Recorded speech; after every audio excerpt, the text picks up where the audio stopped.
What happens when Black women, the backbone of America's workforce, are thrown out of jobs but refuse to be pushed out of their communities? Tune in to discover how recipes, resilience, and reciprocity become powerful tools for survival and resistance in the face of economic adversity. Greetings, y'all. I'm Meredith Davis, host of the Unseeable Black Woman's Podcast, a sanctuary dedicated to elevating the voices and experiences of Black women, past and present, whose lives and stories have profoundly shaped my own journey and sense of self in these challenging times. Let's begin. Glorilla's Bagger, Let Her Cook, should be the theme for Black Women's History Month. I've been rocking that thing and I cannot stop. Whether we are in the boardroom or basement, we are turning the spaces we occupy into our kitchens, a place where alchemy and recipes reside. Now, you can choose to deconstruct that notion into any feminist or anti-feminist narrative you like.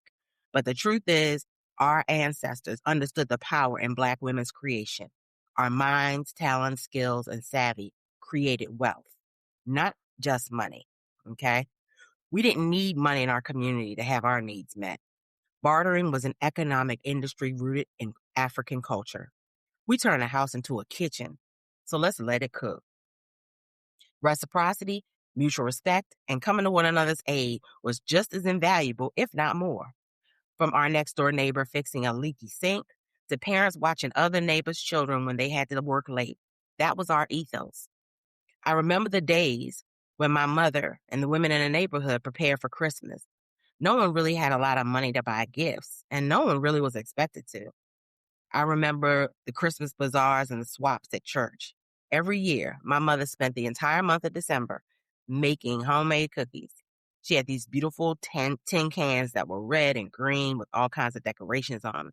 My sister and I, we would help fill the cans, and we help eat them cookies. My father would drive us to the local senior citizen centers and homes of church members who were on what we used to call back then the sick and the shut-in list. We didn't spend a lot of money decorating the tree either. We learned in school how to make Christmas decorations. We made popcorn with string, felt fabric was used to make angels, and we had scented pine cones that we could place under the trees. Skills that flexed our imagination and innovation were also a part of our education. We learned how to do everything. It was just such a moment of creativity. And looking back on it, I took it for granted.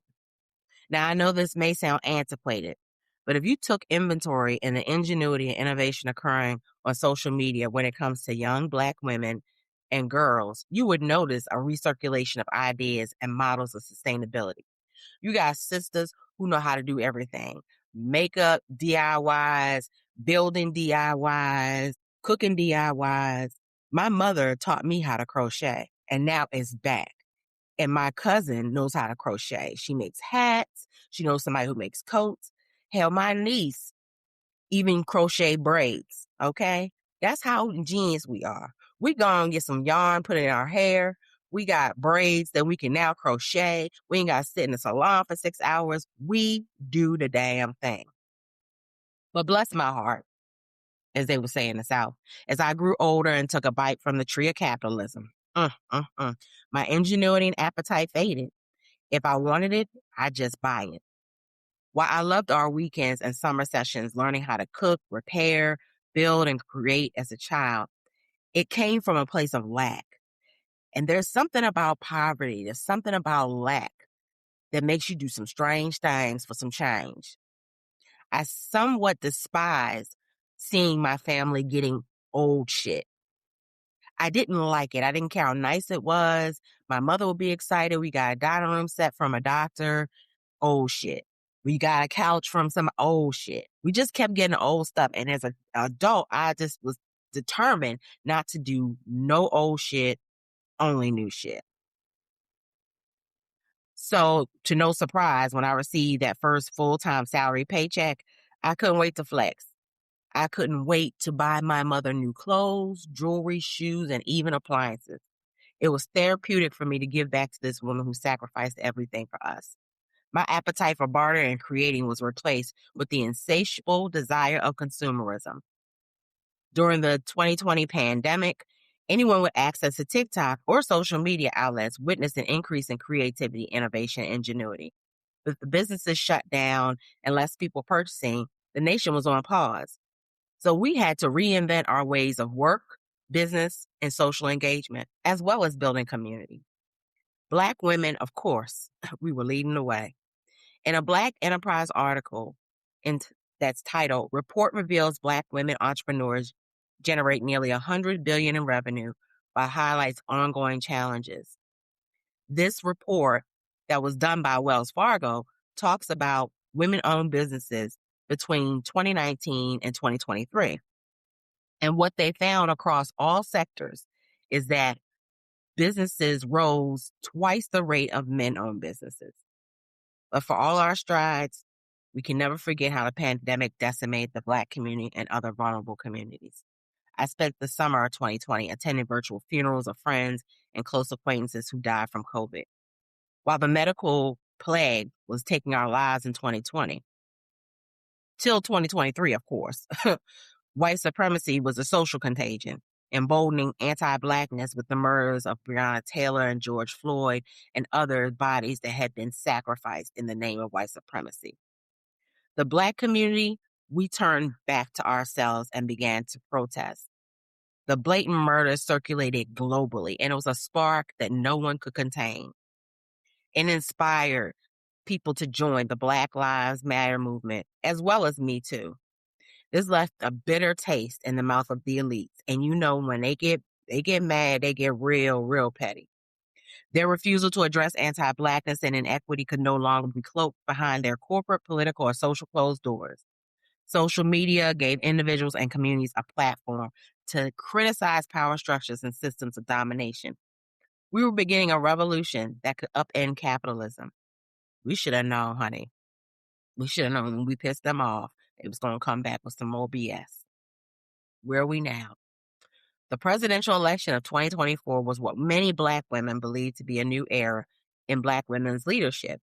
We've always been salvific in our culture, a space where creativity, collaboration, and recipes were baked into success. Black people flourished during Reconstruction. We created our own social institutions during Jim Crow. Those eras created some of the greatest Black leaders, scholars, and social engineers of the 20th and 21st century. So in my mind, Vice President Harris would have turned this country into her kitchen. I imagine it as the start of Black women's visibility and recognition. Harris has the skills, pedigree, heart, and values for rebuilding this nation at best, or at least continuing the momentum towards social justice and human dignity.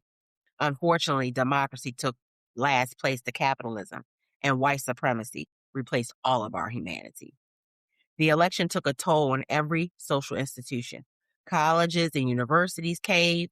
Corporations opened their pockets to more blatant corruption, and anti-Blackness was disguised as banning diversity, equity, and inclusion. It was a signaling of a different kind of Jim and Jane Crow, fatter, greedier, and less humane. In June 2025, my executive recruiting position was eliminated due to workforce reduction. In June of 2025, my executive recruiting position was eliminated due to workforce reduction. Simultaneously, Black women were feeling the crush of our aspirations and financial stability. This new administration, which will remain nameless, was not only determined to set back efforts that provided Black women access to education and upward mobility, but it's also had a top priority to bankrupt Black America socially, economically, physically, politically, and spiritually. The National Women's Law Center wrote an article, Black Women's Unemployment is Rising. Economists say it's a warning sign, published in May of 2025. In this article, they reviewed the new releases of the Bureau of Labor Statistics that mark a 3-month trend of high unemployment rates for Black women. The article goes further to trace the social unrest, the political election, the creation of Department of Government and Efficiency, aka DOGE, the banning of DEI legislation initiatives, and the systematic elimination of a substantial number of government jobs occupied by Black women. Now, what's important to know is that Black women occupied one of the largest populations of government workers. So what do you think was going to happen when they started eliminating these positions? They shared that the outcomes of Black women losing their jobs were dire, as historically we remain unemployed longer than other workers. Sophia Nelson, a contributor for Forbes, wrote about the disenfranchisement of Black women in the workforce. In her November 30th, 2025 article, The Economic Slump and DEI Backlash Are Hitting Black Women Hardest, Nelson writes, Black women are not a marginal demographic. Let me say that again. Black women are not a marginalized demographic.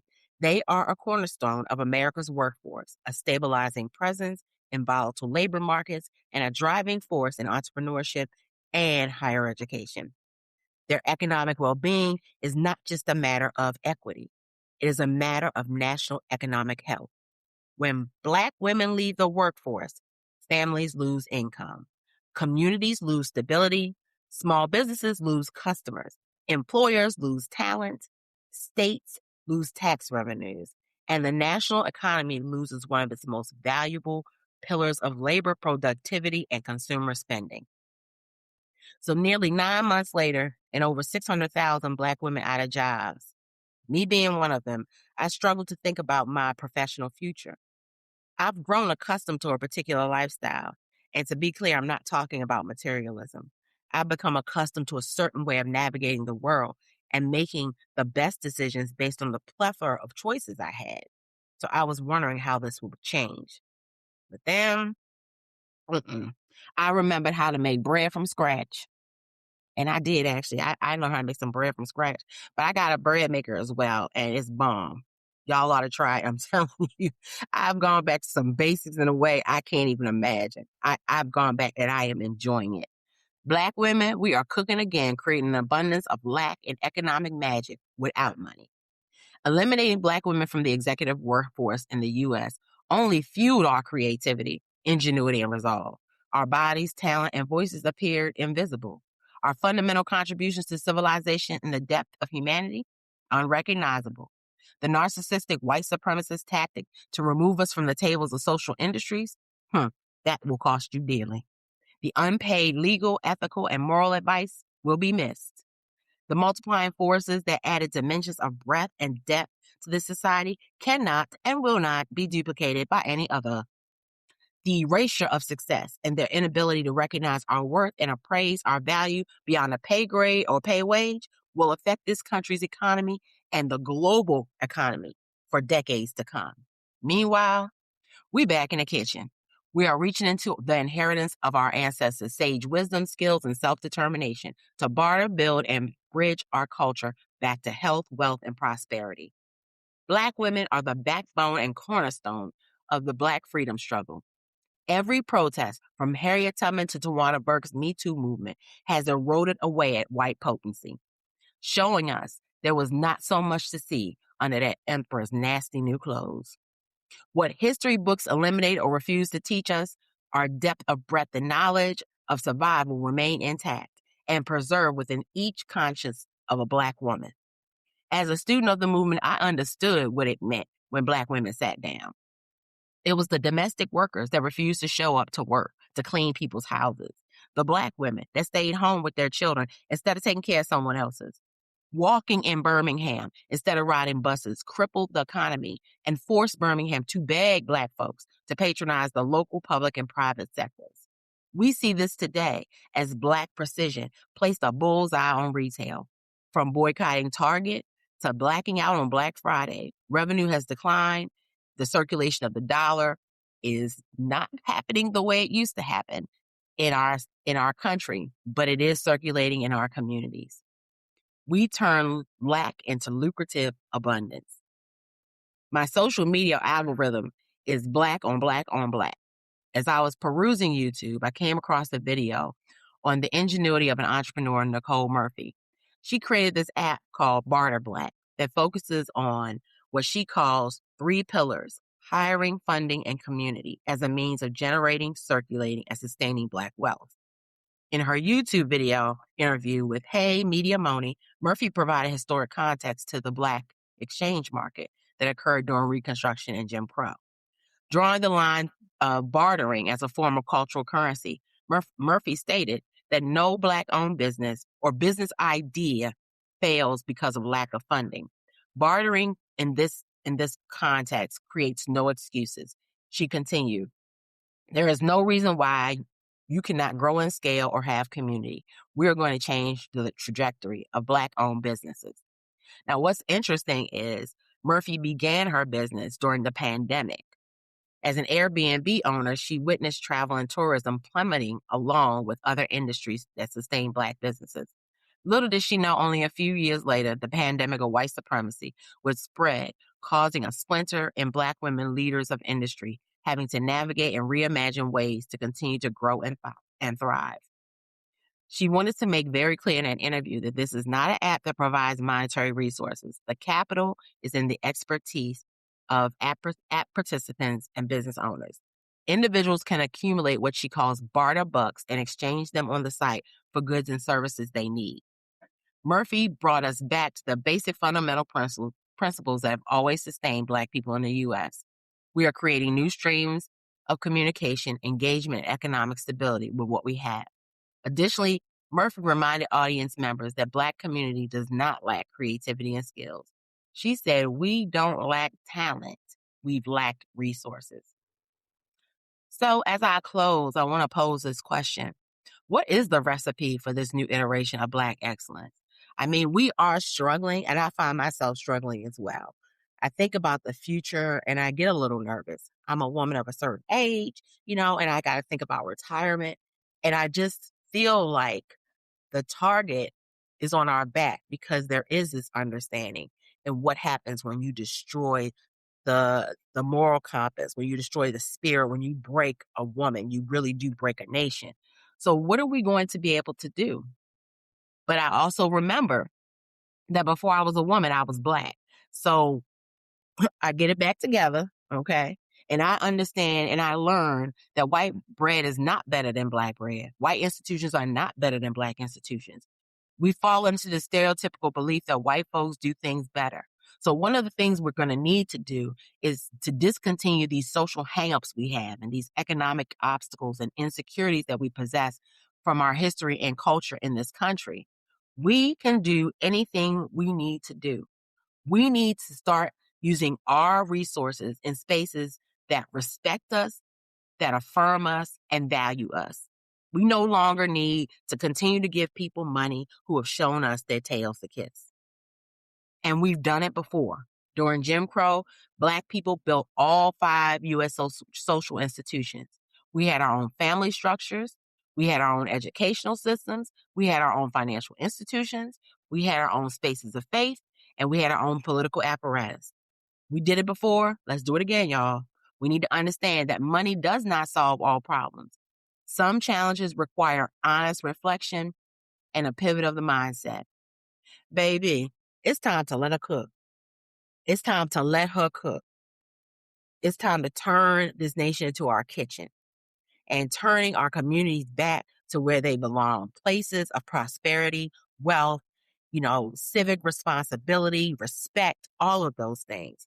We got to cook, ladies. We got to cook, and not just cook in a stereotypical way. And I don't want to end this with people thinking that I'm relegating or reducing Black women to a kitchen. Anytime we put something together, it's a recipe. Anytime we build something, it's an alchemy of an experience. It's an alchemy of resources. We are the most creative. And if we can do hair with yarn, y'all, we might even be able to figure out how to put some gas in a tank without going to the gas station. I'm convinced. So Glorilla, baby, I'm glad you brought that song up because it feeds my soul every time I hear we make it into let it cook. Let it cook. Sisters, let it cook. This is Dr. Meredith Davis. Thank you for listening to the Unseeable Black Woman's podcast. This will be updated weekly. Please circulate, like, share, subscribe, provide comments, share your stories. This is a conversation. Let's keep it going.